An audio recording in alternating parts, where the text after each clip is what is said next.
Hello and welcome to another episode of The Average EV. Today I'm bringing you an episode about the ID.4 and the potential pricing given some new information that I have found through some press releases by Volkswagen. Let's get into it.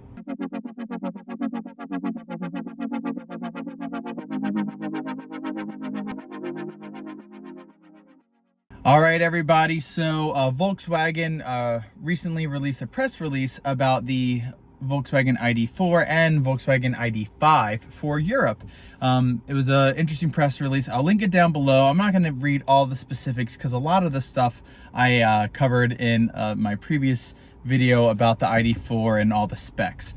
But one thing I found really interesting was they very clearly stated that they were not going to change the pricing, that the pricing was going to stay the same for European models. Now, this is not for the US market, it's for the European market, but it would be really nice if they did the same thing for the US market. I would assume they'll do the same thing since they're going to be producing the ID.4s, in Chattanooga, just like they did for the 2023s. But we won't know for sure until we know for sure.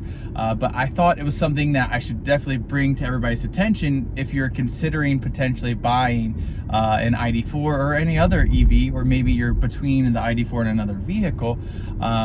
And now you know that the price isn't going to go up and it's still going to qualify for the tax credit.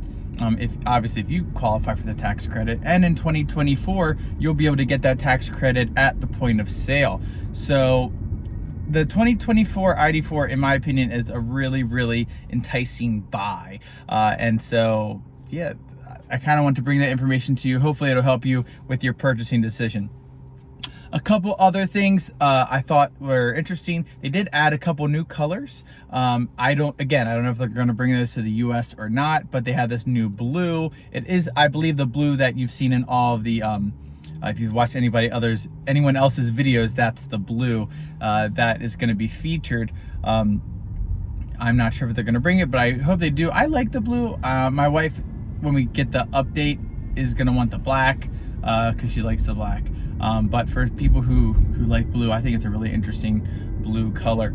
Additionally, they did release some photos of the interior, a little bit more revealing. They were showing some of the specific parts of the infotainment system, which I thought was interesting.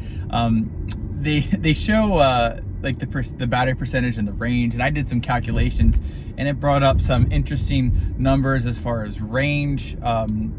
In the press release, they did talk about range and said added, I think it was like 17 kilometers, which really isn't that much.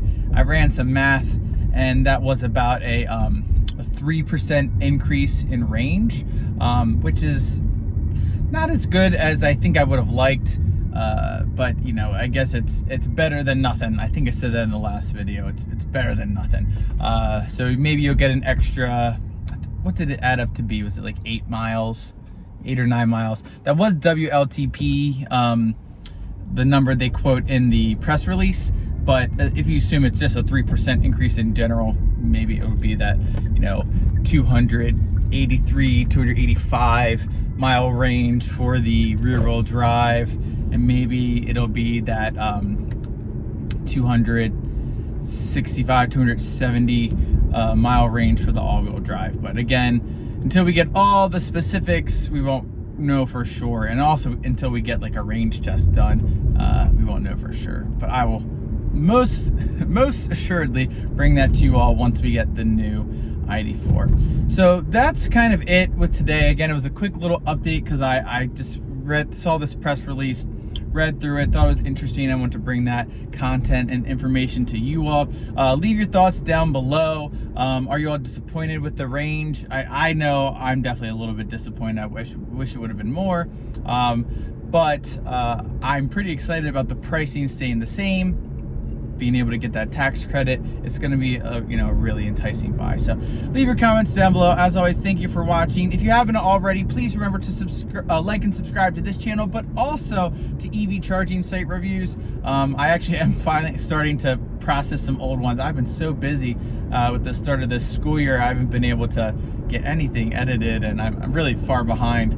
But anyways, make sure you like and subscribe to that channel, and I will catch you all next time.